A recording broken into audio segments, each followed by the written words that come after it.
پیسے اکٹھے کر کے ہم اس غریب عورت کو جو چولہے پہ پیڑھی پہ بیٹھ کے اپنے بچوں کے لیے روٹی بنا رہی ہے اس کی گیس سستی کر دیں گے. تو یہ ہم نے دو پاکستان علیحدہ کر دیے, اور وزیر اعظم کے حکم کے مطابق, نواز شریف صاحب کے حکم کے مطابق ہم غریب کے پاکستان کے ساتھ کھڑے ہو گئے. اب دوبارہ انہوں نے حکم صادر کیا. ایک ہفتہ پہلے وزیر اعظم پاکستان نے اور میاں محمد نواز شریف صاحب نے حکم کیا کہ آپ کی وزارت میں ایک اور چیز ہے گیس کے علاوہ, اور وہ ہے پیٹرول. اور ہم آپ کو حکم دیتے ہیں کہ آپ امیر کا اور غریب کا پیٹرول علیحدہ کر دیں. جس طرح آپ نے گیس کے دو علیحدہ علیحدہ ٹیرف بنائے ہیں, بالکل اسی طرح غریب آدمی کا اور امیر آدمی کا پیٹرول کا خرچہ علیحدہ کر دیں. تو کل ہم نے وزیر اعظم کے حکم کے مطابق, میاں محمد نواز شریف صاحب کے حکم کے مطابق ایک سکیم پریزنٹ کی وزیر اعظم کو, جس میں ہم نے ان کو بتایا کہ آنے والے وقت میں غریب کا پیٹرول کم کر دیا جائے گا. وہ لوگ آپ نے دیکھے ہیں نا, آپ نے بارشوں کے دنوں میں کسی بزرگ کو دیکھا ہے جس نے پگڑی پہنی ہوئی ہے موٹر سائیکل پہ اور اس کے پیچھے اس کی بیگم بیٹھی ہوئی ہے دوپٹہ لیے؟ دیکھا ہے آپ نے ان کو بارش میں بھیگے ہوئے, دوپٹہ آنچل بچاتے ہوئے سڑکوں کے اوپر موٹر سائیکل چلاتے جا رہے ہیں, اور سوچ یہ رہے ہیں کہ موٹر سائیکل کا تو خرچہ دے رہے ہیں تو کھانا کیسے بنائیں گے اور دوا کہاں سے لائیں گے؟ تو فیصلہ یہ کیا گیا کہ ان کے پیٹرول کی قیمت کم کر دی جائے. یہ فیصلہ ہو چکا ہے. اور آپ نے وہ جوان, نوجوان, لوور کلاس کے لوگ, آپ کے ساتھی, آپ کے دوست, وہ بھی دیکھیں جن کے 3-4 بچے ہیں, بیگم بھی موٹر سائیکل پہ بیٹھی ہیں, خود بھی بیٹھے ہیں موٹر سائیکل پہ, ٹنکی پہ 2 بچے بیٹھے ہیں, ایک کو گود میں اٹھایا ہوا ہے, ہاتھ میں وہ پکڑی ہوئی ہے سبزی کی ایک چھوٹی سی ٹوکری پکڑی ہوئی ہے. سبزی کی ٹوکری پکڑے تو بچہ ہاتھ سے نکلتا ہے, بچے کو سنبھالیں تو موٹر سائیکل سلپ ہوتی ہے. ان کا پاکستان علیحدہ کر دیا ہے, ان کا پیٹرول کی قیمت کم کر دی ہے وزیر اعظم کے حکم کے مطابق, اور میاں محمد نواز شریف کی رہنمائی کے مطابق تمام موٹر سائیکل سوار لوگوں کی سواری, ان کی قیمت تیل کی کم کر دی جائے گی. اور ہمیں بہت تھوڑا وقت دیا ہے, وقت وزیر اعظم نے اس کو امپلیمنٹ کرنے کے لیے 6 ہفتے انہوں نے دیے ہیں. ہماری کوشش, آپ کو پتہ ہے وزیر اعظم صاحب جب کسی امپلیمنٹیشن کی طرف آتے ہیں تو پھر جو ہمارے ساتھ ہوگا وہ ہوگا. لیکن انہوں نے سختی سے یہ کہا ہے کہ آپ اس اسکیم کو 6 ہفتے کے اندر امپلیمنٹ کریں اور بغیر سبسڈی کے. تو اب ہوگا کیا غریب کا پیٹرول ہم سستا کر دیں گے اور امیر کا پیٹرول ہم مہنگا کر دیں گے, اور امیر سے جو پیسے لیں گے وہ غریب کے حوالے کر دیے جائیں گے پیٹرول کی شکل میں. تو یہ جو آپ کو ڈالے والی گاڑیاں نظر آتی ہیں جس کے آگے پیچھے وہ لوگ بیٹھے ہوتے ہیں جوان, جنہوں نے وہ پتہ نہیں نقاب عجیب و غریب قسم کے پہنے ہوتے ہیں, کچھ ہمیں بھی ڈراتے ہیں, پتہ نہیں اور کس کس کو ڈرا رہے ہوتے ہیں, وہ اب تیل کی بھی دگنی قیمت دیں گے. دگنی تو نہیں دیں گے مگر زیادہ قیمت دیں گے. تو یہ فیصلہ ہو چکا ہے.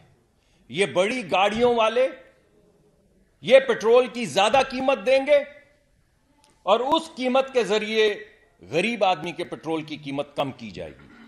بالکل اسی طرح جس طرح قابل عزت جو بیگمات ہیں جن کے گھر میں اوون کی رینجز لگی ہوئی ہیں, جن کے ہر کمرے کے ساتھ ایک اٹیچڈ گیزر ہے, جن کے ہر کمرے کے اندر ایک سپیس ہیٹر لگا ہوا ہے, ان کا ریٹ علیحدہ کر دیا ہے.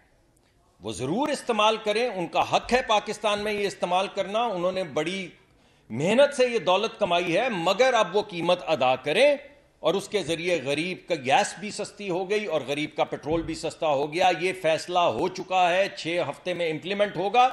گیس والا فیصلہ 1 جنوری سے امپلیمنٹ ہو چکا ہے.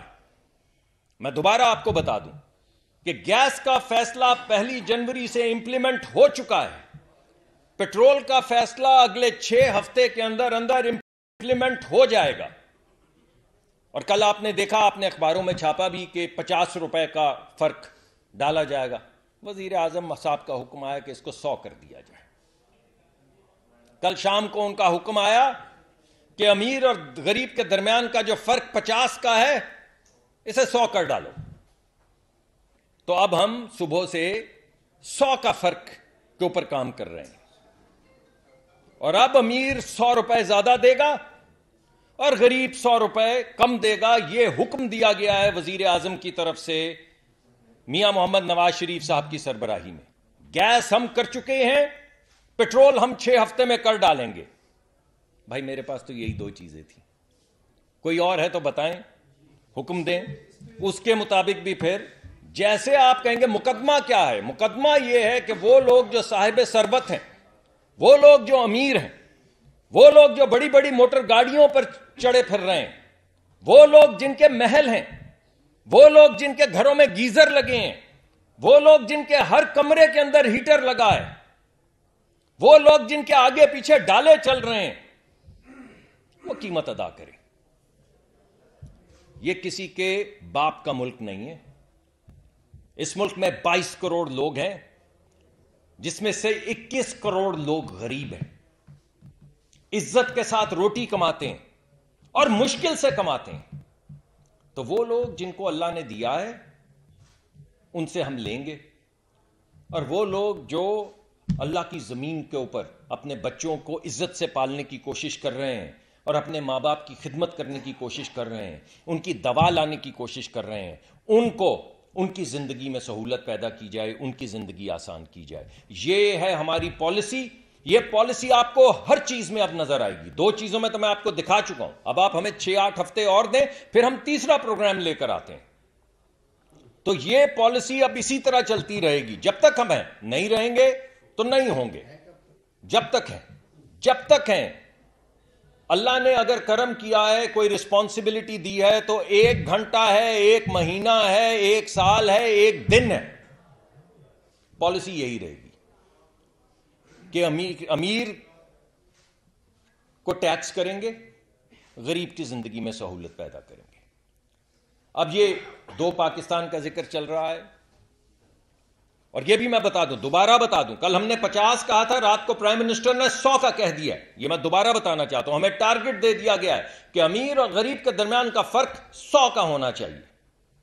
اب دیکھیں, اب ہم لگے ہیں صبح سے, وہ ہمارے بچے بیٹھے اسپریڈ شیٹوں پہ کوشش کر رہے ہیں کہ یہ کیسے ہوگا, مگر ہو جائے گا, اور 6 ہفتے کے اندر کر ڈالیں گے. ایک اور بات کرنا چاہتا ہوں, جہاں سے بات شروع ہوئی تھی وہیں پہ گھما کر لانا چاہتا ہوں کہ 2 پاکستان ہے نا, ایک طاقتور کا اور ایک کمزور کا. 2 پاکستان ہے نا, ایک امیر کا اور ایک غریب کا. وہ مبینہ آڈیو سنی ہے آپ نے؟ آپ نے سنی ہے عوام سے مخاطب؟ وہ ایک ویڈیو ہے جو پرانے مبینہ طور پہ چیف جسٹس صاحب کی آڈیو ہے. آپ نے سنا ہے وہ کیا فرما رہے ہیں؟ زبان سنی ہے؟ اسی زبان سے جو ہاتھ تک آتی ہے وہ تمام فیصلے لکھتے تھے.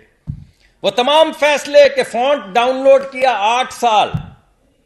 رات کو باپ کے سامنے 2 بجے اس کی جوان بیٹی کو ہتھکڑی لگا کے گھسیٹ, اس کو پتا چلے کہ میں چیف جسٹس ہوں. مبینہ طور پہ انہی کی ایک آڈیو باہر آئی ہے جس میں کیا بات ہو رہی ہے. ایک تو انہوں نے جو زبان وہ کتا وغیرہ وغیرہ استعمال کی, وہ تو اس شہر میں ہر رند خرابات ولی ہے.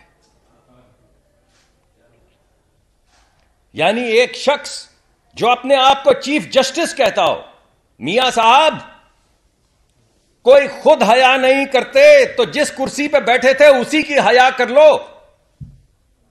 کوئی زبان ہی کو لگام دو اگر ہاتھ کو نہیں دے سکے. کیا زبان بولی ہے. اور وہ ایک بھگت سنگھ کے دوسرے ماننے والے ایک اور بھی ہیں, وہ خاندانی طور پہ بھگت سنگھ کے زمانے سے کچھ سازشوں کا جال بنتے چلے آ رہے ہیں, اور وہ کیا کہہ رہے ہیں کہ ٹھوک دیں گے. آپ مجھے بتائیں, جب 2 شخص ٹیلی فون پہ مبینہ طور پہ بیٹھ کے ایک دوسرے کو کہہ رہے ہوں کہ اس عورت کو ٹھوک دو, عورت کا تو آپ کو پتا ہے نا کون ہے. کوئی ہے اس ملک میں جس کو نہیں پتا کہ میاں ثاقب نثار مبینہ طور پہ کس عورت کی بات کر رہے ہیں, اور بات کیا کر رہے ہیں کہ ٹھوک دو اسے. ایک صاحب کہہ رہے ہیں بھگت سنگھ کے ماننے والے کہ اس کو ٹھوک دو. وہ کہہ رہے ہیں نہیں یار وہ کتا وغیرہ وغیرہ وہی کافی ہے، لیکن مجھے پتا ہے تو میرا بھتیجا ہے، میرا چاہنے والا ہے، میرا دوست ہے، جب کہوں گا میں تو ٹھوک بھی دے گا، تو جب وقت آئے گا تو میں کہوں گا مجھے یقین ہے کہ تو ٹھوک دے گا۔ اور قتل کی سازش کس کو کہتے بھائی؟ جب ایک شخص ٹیلی فون پہ دوسرے کو کہہ رہا ہو کہ جناب جناب دی بڑی بےزتی ہو رہی ہے، بڑا وقار سی زبان دی، ذرا جناب دی زبان سنو، اور جدی عزت ہوئے وہ دی بےزتی ہوندی بھائی جان، زبان تے سن اپنی، اور جو سوچتے ہیں جو بولتے ہیں وہی لکھتے ہیں، اور یہی اعتراض ہے۔ اور دوسرے صاحب کہہ رہے ہیں کہ ٹھوک نہ دئیے نو باہر کسی جگہ تے، وہ کہتا ہے مجھے پتا ہے تو میرا بھتیجا ہے، جس دن میں آکھاں گا پھر تو ٹھوک بھی دیں گا۔ یہ کیا ہے یار؟ یہ کیا ملک ہے؟ ایک کہہ رہا ہے میرے اوپر نہ عدالت لگتی ہے، نہ میرے اوپر وارنٹ لگتا ہے، نہ میرے اوپر پولیس لگتی ہے، پولیس آئے گی تو میں ماروں گا، دوسرا کہتا ہے اس عورت کو ٹھوک دو۔ تو میں یہ سمجھتا ہوں، اور میں یہ منسٹر انٹیریئر سے بھی کہوں گا اور ہوم منسٹر سے بھی کہوں گا کہ اس کا نوٹس لیا جائے۔ اگر یہ قاتلانہ مبینہ ٹیپ ہے اس کی انویسٹیگیشن ہونی چاہیے، ہر ایک کو حق ہے اپنا دفاع کرے، لیکن اگر یہ ٹیپ ٹھیک ہے اور اگر یہ کہا گیا ہے کہ اس عورت کو ٹھوک دو، اور اگر مبینہ طور پہ دوسرے شخص نے کہا ہے جو بہت بڑے منصب پہ رہا ہے کہ مجھے پتا ہے جب میں تجھے کہوں گا تو ٹھوک دے گا، تو پھر اس کی انویسٹیگیشن ہونی چاہیے، اور اگر یہ قتل کی سازش ہے تو پھر مقدمہ درج ہونا چاہیے، اور پھر ان کو سامنے بٹھا کے ان سے پوچھنا چاہیے کہ آپ کو یہ منصب اس لیے دیا گیا تھا کہ آپ بچیوں کو ٹھوکنے کی سازشیں کریں؟ تو میرے دوستو یہ سب رکنا ہوگا۔ یہ گفتگو جو ہم نے پہلے کی ہے وہی ہے پاکستان کی گفتگو۔ جو مقدمہ آپ کے سامنے پیش کیا ہے غریب آدمی کا، وہ اپنے بچوں کو اٹھا کے سبزی لے کے 5 بچے، 5 لوگ ایک موٹر سائیکل پہ، 3 بچے ایک ٹوکری، اس کی زندگی کیسے گزرے گی، یہ ہماری گفتگو کا محور ہونا چاہیے۔ تو میں دوبارہ سے گزارش کروں گا ان تمام لوگوں کو جو بہت عزت والی بڑے بڑے منصب پہ قائم رہے ہیں کہ اپنی حیا نہ کریں، اپنے منصب کی حیا کریں، اور وہ زبان بولیں جو آپ اپنے بچے بچیوں کے سامنے بولنے کو تیار ہیں، اور وہ کردار دکھائیں جو آپ سمجھتے ہیں کہ کسی ملک کے سابق وزیر اعظم چاہے سلیکٹڈ ہی کیوں نہ ہو، یا سابق چیف جسٹس چاہے جو کچھ بھی کیوں نہ ہو، کیا اسے یہ بولنی چاہیے یا نہیں؟ بہت بہت شکریہ۔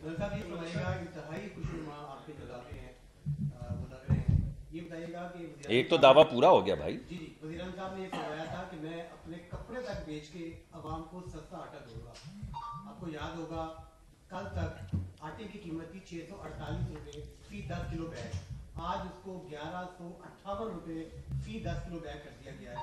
عوام کی سب سے بنیادی ضرورت آٹا ہے، جو لائنیں لگی ہوئی ہیں، جو بھگدڑ، جو بدنظمی وہاں پہ ہو رہی ہے، جی یہ آپ بجائے ارشاد فرما رہے ہیں، اس کا نوٹس بھی کل لیا گیا ہے، میرے سامنے گفتگو ہوئی ہے جس میں بڑا سیریسلی اس بات کا نوٹس لیا گیا ہے، اور میرے خیال میں رمضان کا ایک پیکج تو اس پہ گفتگو ہوئی ہے، تھوڑی آپ کے سامنے آیا بھی ہے، کچھ اور تفصیلات اس کی آپ کے سامنے آئیں گی، لیکن آپ کی بات صحیح ہے جی۔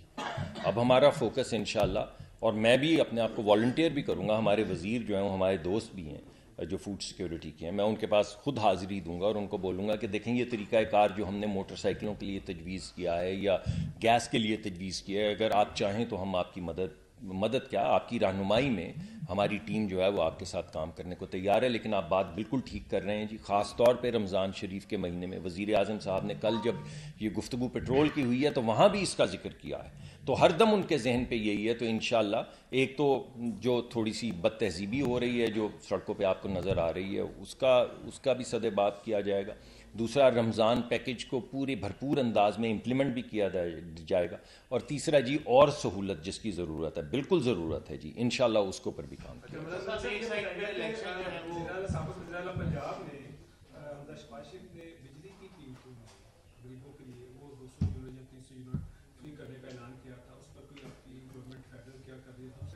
آج کل آپ نے کیا گلیوں کا، سڑکوں کا، توشہ خانہ کا کافی ذکر خیر ہوگا، تو بھارتی پرائم منسٹر ہیں نریندر مودی کا بھی ایک کلپ کافی وائرل جو ہے کافی عرصے سے ہے کہ وہ بتاتا ہے کہ کس طرح جو ہے دنیا نے ان کو تحفے تحائف دیے اور اربوں روپے کے تحفے. کہتا ہے میرا دل کرتا ہے کہ میں ابھی گھر لے کے جاؤں لیکن میرا دل نہیں کرتا. تو انہوں نے اربوں روپے وہ ڈونیٹ کر دیے وہ آپشن کر کے. تو ہمارے ہاں جو ہے پرائم منسٹر نواز شریف سے لے کے موجودہ جو سابق نے عمران خان سبھی نے جو ہے اس بہتری گنگا میں ہاتھ دھوئے ہیں. اس پہ آپ کا کیا کہنا ہے؟ جی میرا یہ خیال ہے کہ ہر ملک ایوالو کرتا چلا جاتا ہے. آپ کو پتہ ہے کہ ایک زمانے میں تو توشہ خانے میں کس کس نے کیا کیا لیا یہ بات واضح کرنے کی قانون میں گنجائش نہیں تھی. ابھی آپ نے دیکھا کابینہ کے فیصلے کے اندر بڑا غور و غوص کرنے کے بعد تمام انفارمیشن جو ہے وہ آپ کے حوالے کر دی گئی ہے. اس سے پہلے آپ کو یہ بھی پتہ ہے کہ پہلے 20% کے اوپر تحفے لیے جا سکتے تھے, پھر اس کو بڑھایا گیا. خان صاحب نے بڑا اچھا کام کیا, انہوں نے پہلے اپنے تحفے لے لیے, اس کے اگلے دن انہوں نے اس کے تھوڑا سا قیمت کو بڑھا دیا. کمال ہے یہ بھی. خیر لیکن چلیے خان صاحب کی کیا بات نہیں. میں ذرا اگر اجازت, میں اب یہ فیصلہ کیا گیا ہے کہ جسے خریدنا ہے, پہلی بات تو آپ والی ٹھیک ہے کہ ایک آکشن ہو, خریدنا ہے جا کے آکشن میں خرید لو بھائی, ورنہ جا کے بازار سے خرید لو, ورنہ آکشن سے خرید لو, ورنہ پوری قیمت دو. تو فیصلہ یہ کیا گیا ہے کہ اگر کسی کو لینا بھی ہے اور وہ بھی اس طرح کی کوئی ٹوکن چیز آپ لینا چاہتے ہیں تو آپ اس کی پوری قیمت ادا کریں گے. لیکن آپ کی بات بالکل ٹھیک ہے, یہ جو فیصلے کیے گئے ہیں کہ ہر چیز کو ٹرانسپیرنٹ کر دو, آپ سوئی لیں یا آپ گھڑی لیں یا آپ کوئی زیورات لیں, ہیرے کے جڑے ہوئے پین لیں, جو بھی آپ لیں گے آپ کو ڈکلیئر کرنا پڑے گا. اس میں کوئی سینسٹیو انفارمیشن, وہ جو ہے کہ ہمارے ممالک جو ہیں جو تحفے دیتے ہیں وہ کوئی ناراض نہیں ہوا, ہم سے کوئی ناراض نہیں ہوتا. اسے ٹرانسپیرنٹ کر دیا گیا ہے. اس کو یہ بھی کہا گیا ہے کہ جس نے جو چیز لینی ہے وہ اس کی پوری بازار میں جو قیمت ہے وہ دے کے لے, اگر وہ چاہتا ہے کہ ٹوکن اپنے پاس رکھے. مگر آپ کی بات بالکل ٹھیک ہے جی کہ اس کو آکشن کر دیا جائے, یہ تو اس سے زیادہ بہتر کیا ہوگا. جی بجلی دیکھیں, بجلی جو ہے نا وہ موجودہ فریم ورک کے اندر جو وعدے ہم نے کیے ہوئے ہیں IMF سے, پچھلی حکومت کر کے گئی تھی, اس میں مفت تو نہیں دی جا سکتی. لیکن جو سبسڈی بہت زیادہ پریشر آیا, یقین مانے اتنا پریشر آیا کہ میں آپ کو بتانے سے قاصر ہوں, لیکن اس کو بہت ریزسٹ کر کے یہ فیصلہ کیا گیا کہ جو سبسڈی لائف لائن کسٹمرز کی ہے یا 100-200 یونٹس لینے والی جو سبسڈی ہے وہ اسے برقرار رکھا جائے گا, اور باقی لوگ جو ہیں وہ پوری قیمت دیں گے. اور جو سیٹ تھے, جو بڑے بڑے سیٹ تھے جن کو 9 سینٹ کی بجلی دی جا رہی تھی, یا جن کو 20 روپے کی 19 روپے 99 باٹا کا ریٹ تھا, 19 روپے 99 پیسے کی بجلی دی جا رہی تھی, جبکہ غریب آدمی جو ہے وہ 30 روپے کی 26 روپے کی 28 روپے کی بجلی دے رہا, اسے ختم کر دیا گیا. اب جو قیمت سب کو پڑے گی وہی قیمت سیٹ دے گا, وہی قیمت غریب وہ دوسرے لوگ دیں گے, وہی قیمت. مگر جو غریب ہے جو 100-200 یونٹ 50 یونٹ استعمال کرتا ہے اسے بچایا گیا. ان کی بات سن کے میں واقع کروں. سر ایک وعدہ جو ہے وہ حکمرانوں کی جانب سے, چاہے وہ موجودہ ہیں چاہے وہ پچھلی حکومت کے تھے, ایک وعدے انہوں نے عوام کے ساتھ کیے تھے جس میں پٹرول بجلی اور ریلیف کے تھے, اور ایک IMF کے وعدے تھے. تو آپ کے لیے بھی ابھی اس وقت کون امپورٹنٹ ہے, عوام زیادہ ضروری ہے یا آپ کے IMF؟ کیونکہ عوام تو پس گئی ہے 300 لیٹر پٹرول خریدنے میں, گھی خریدنے میں, آٹا خریدنے میں, اور ذلیل